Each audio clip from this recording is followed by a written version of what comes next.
আমার বাসায় ঈদ পরবর্তী ছোটখাটো একটা দাওয়াত ছিল। খাবার-দাবার খাওয়া, বেড়াতে যাওয়া, দাওয়াত খাওয়া এগুলো মোটামুটি ঈদের পরের আরো ১ মাস পর্যন্ত চলতেই থাকে।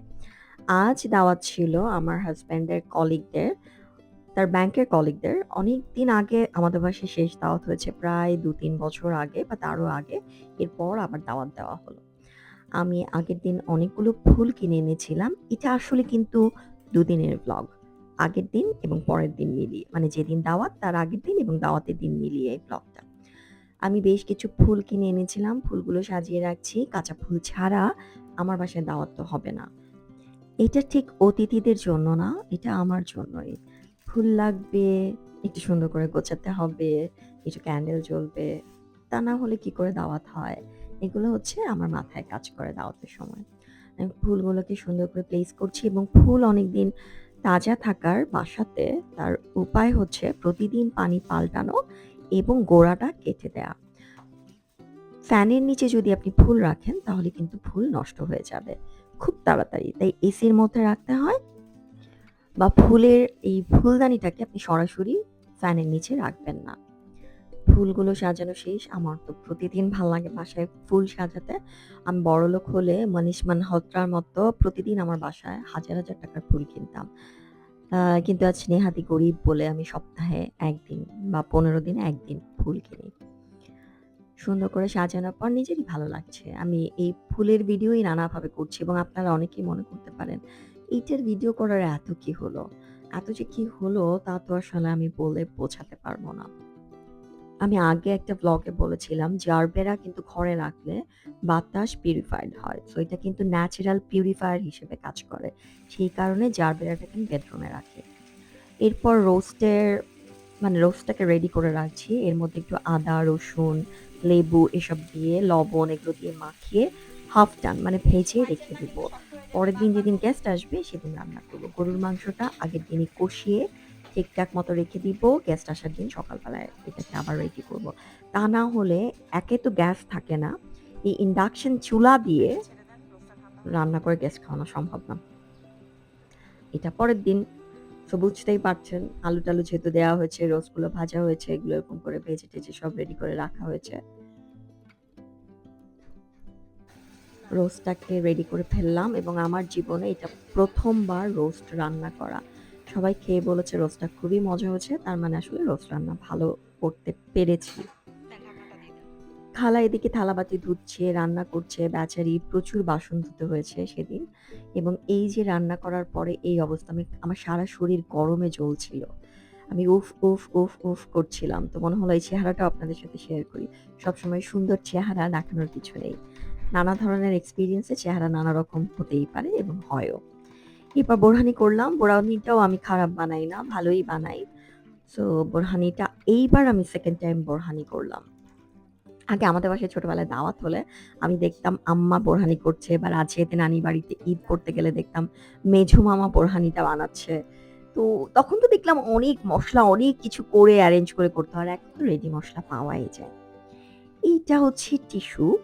সো এই টিস্যুটা মালয়েশিয়া থেকে অনেক আগে প্রায় ১০-১২ বছর আগে আমার বন্ধু এনে দিয়েছিল। নানা কারণে এটা ব্যবহার করা হয় না। কারো সামনে দিলেও কেউ আসলে এটা ব্যবহার করে না এত সুন্দর বলে। তো সেটা দিয়ে আমি একটা লাইন করে নিয়েছি। এটার উপরেই আমি প্লেসম্যাট দিয়ে খাবারগুলো সার্ভ করব। রান্নাবান্না শেষ। এখন সব থালাবাটি মুছে নিচ্ছি ধুয়ে। এটা একটা অনেক বড় কাজ এবং আমি আ গেস্ট আসার আগে এগুলো সব রেডি করে রাখি। চামচ, গ্লাস, বাটি সবকিছু রেডি করে রাখি যাতে আমি গেস্ট আসলে গেস্ট অ্যাটেন্ড করতে পারি, কথা বলতে পারি। আমি যেন অস্থির হয়ে দৌড়াদৌড়ি না করি যে প্লেট কোথায়, চামচ কোথায়, কাকে দিব, কি দিব? আমার এগুলো একদম ভালো লাগে না। আমি পুরো একদম গুছিয়ে রেডি করে রাখি। এগুলো সব গোছানো হয়েছে। বিকেল বেলায় টেবিলটাকে জাস্ট সেট আপ করব। ধুয়ে পরিষ্কার করে সব রাখা হয়েছে। খড়টাও আমি আবার চেক করে নিচ্ছি যে এটা পরিষ্কার ঠিকঠাক আছে কিনা। বড় গাছটা আবার আনিয়েছি ছাদ থেকে। আ মানে আমার বাসায় আমার যতটুকু আ করা সম্ভব অতিথি আসলে আমি চেষ্টা করি সেটাই করতে। সন্ধে হয়ে গেছে, ঘরের আলোগুলো দিয়ে দিয়েছি এবং আমার বাসায় যেই অতিথি আসুক না কেন সবাই আমার কাছে গুরুত্বপূর্ণ। আমি সবাইকে একইভাবে ওয়ার্ম ওয়েলকাম জানাই। আমি খুব মানে বলে না মন খুলে আমরা পরিবারের ৩ জনই আমরা ওয়েলকাম করি। আমরা পছন্দ করি বাসায় অতিথি আসুক। তাদের সাথে আমরা অনেকক্ষণ গল্প করি, হট্টগোল করি, আড্ডা দেই, চা খাই। এগুলো আমার ভালো লাগে করতে। এবং আমার ছেলেটা যেহেতু একা, ওর কোনো সিবলিংস নেই। আমি এটা করি এই কারণে যেন ও সকলের সাথে মিশতে শেখে। মানুষের সাথে ওর একটা সম্পর্ক তৈরি হয়। ও যেন আনসোশ্যাল না হয়ে যায়। শুধু রান্না-বান্না, ঘর গোছানো না, আমি নিজেকেও গুছিয়ে রাখি। যখন গেস্ট আসে আমি নিজেকেও ঠিকঠাক মতো সাজিয়ে গুছিয়ে তাদের সামনে যাই। যেন না মনে হয় আমি অস্থির হয়ে রান্না-বান্না করে ঘেমে নিয়ে একাকার হয়ে আছি। কে কে আসছে? চ্যানেল নিয়ে আসো বাবা। সব একসাথে কি করে? স্যান্ডেল পরে আসেন ভাবি, স্যান্ডেল পরে আসেন। কোনো অসুবিধা নাই।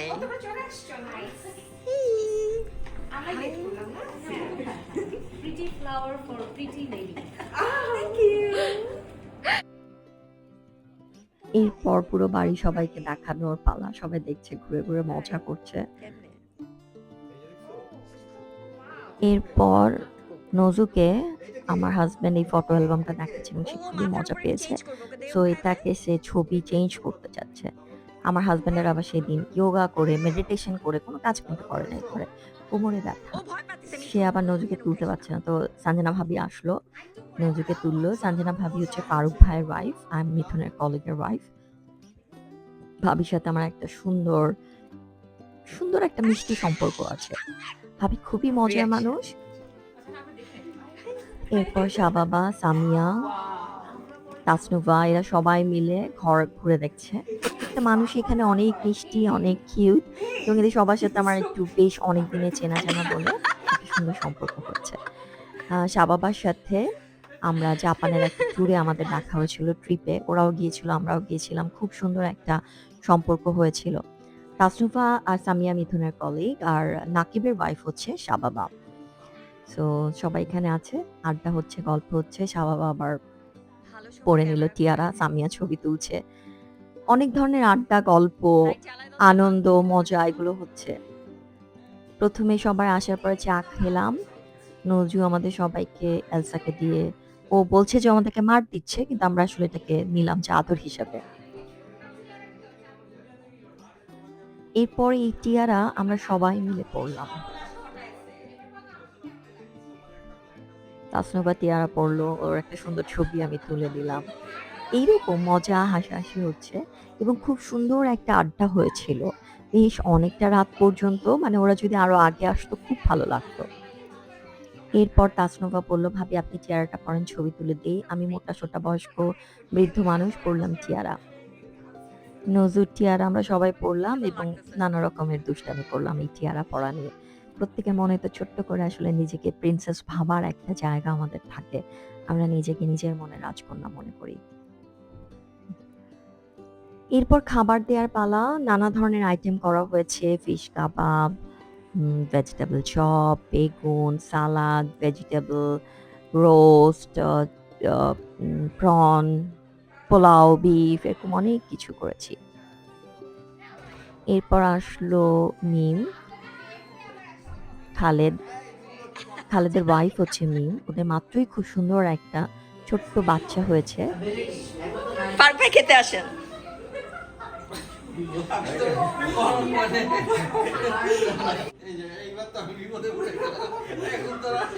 ফারুক ভাই খেতে আসেন তো। ভাবি সবসময় তো আমরা আগে খাই, আজকে আপনারা আগে খান। একজন খেলতেছে, পাশে একজন মোবাইল টিপতেছে। এরপরে হচ্ছে এই পাশে আবার ভিডিও গেম খেলা হচ্ছে, মোবাইল আবার টেপাটেপি চলছে, সবকিছু হচ্ছে। মানে খুবই ওয়ার্ম ছিল পরিবেশটা, খুবই আনন্দ, বলেন আনন্দ ঘন একটা দাওয়াত আড্ডা এরকম হয়েছিল। এরপর খাবার দিলাম। আমার বাসা যেহেতু ছোট, ডাইনিং টেবিলে বসে এত মানুষ খাওয়ার মতো জায়গা নেই। খাবার সার্ভ করলেই টেবিল ভরে যায়। আগে তো তাও ৪ জনের টেবিল ছিল আমাদের, এখন তাও 6 সিটারের হয়েছে। কিছুটা জায়গা রাখা হয়েছে। খাবার দেওয়া হচ্ছে, সবাই খাবার নিচ্ছে, খাচ্ছে এবং সবাই বলেছে খাবার খারাপ হয়নি, ভালোই হয়েছে। তখন মনে হচ্ছে রাঁধুনি হিসেবে আমি অত খারাপ না। কারণ আমি খুবই এক্সপেরিমেন্টাল রান্না করি। এটার মধ্যে ওটা, ওটার সাথে এটা, ওটা দিয়ে আমি রান্না করতে পছন্দ করি।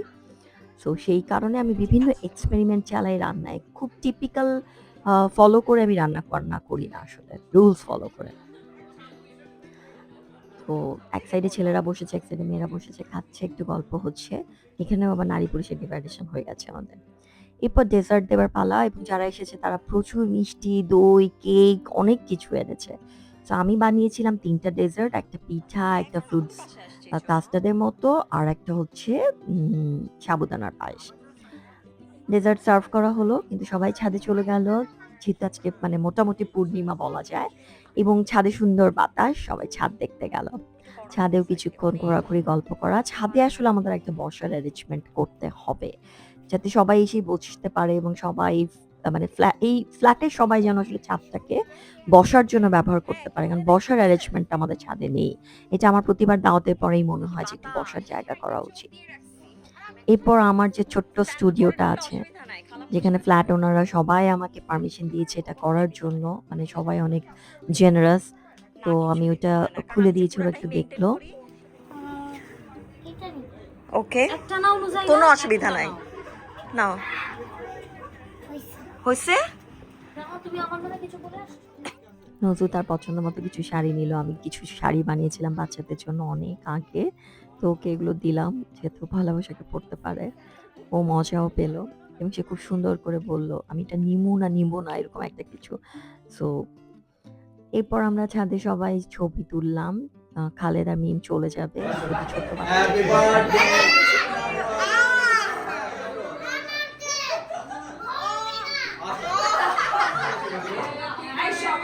Happy birthday to happy birthday to you happy birthday dear Noju Nujaiya happy birthday to you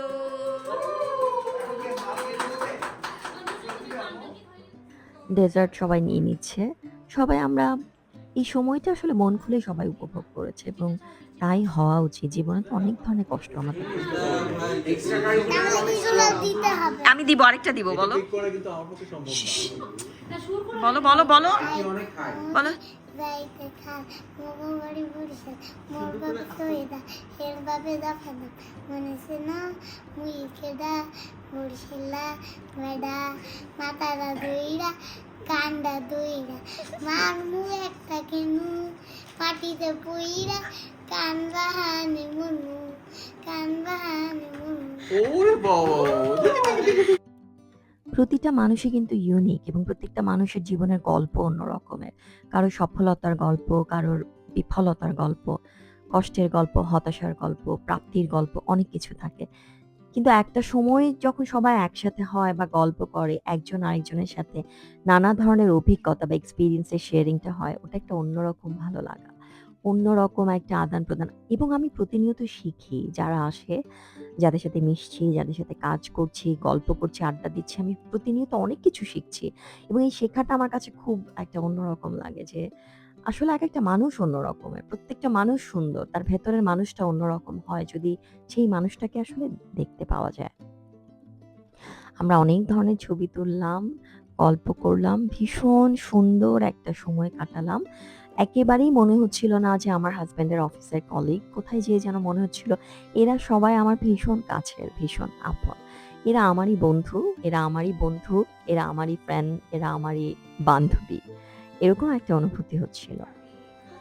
এরপর যাবার পালা, কারণ রাত অনেক গভীর হয়ে গিয়েছিল। গল্পটা আরো কিছুক্ষণ করতে পারলে বেশ ভালোই লাগতো।